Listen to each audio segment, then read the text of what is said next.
change management is often the hardest part of any of these types of decisions. It's not just about the technology change, right? It really becomes about the people in the process and how do we shift people's mindset. So I think it'd be helpful for a lot of people to know, how did those conversations happen to get people on board with this shift? Because you mentioned the visibility, that might be important to you.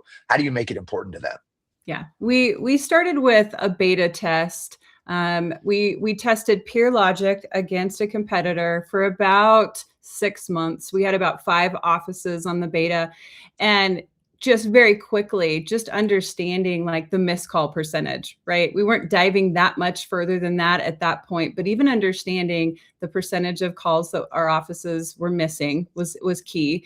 And then we started getting into a lot of just the listening to those calls. We weren't even getting reports or understanding conversions or anything. We were just listening to a few of them and going, oh my gosh, like we've got to kind of step in here, and there's a lot of opportunity to help and train our teams. And so once we had that data, that information, and we could kind of put a calculator together, and I know we're going to walk through that in just a bit, like Yep. showing that ROI, when we, especially in DSOs and private equity, like you have to have it. So we really had to kind of get granular with that information, give an ROI for it. And then once we were able to do that, we had a few doctors that got behind it. Once they learned that their offices were not answering the phone or listening to some of those calls, the doctors kind of got, you have those kind of ambassadors within the organization. That's right.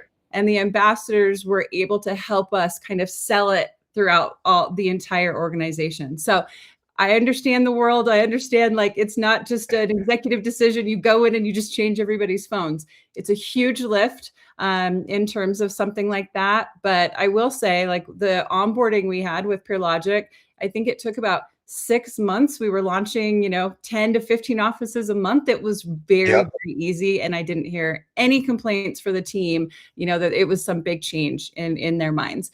And then we kind of let the data just start filling in without this big training program from the start, right? It was just, let's just change out the phones.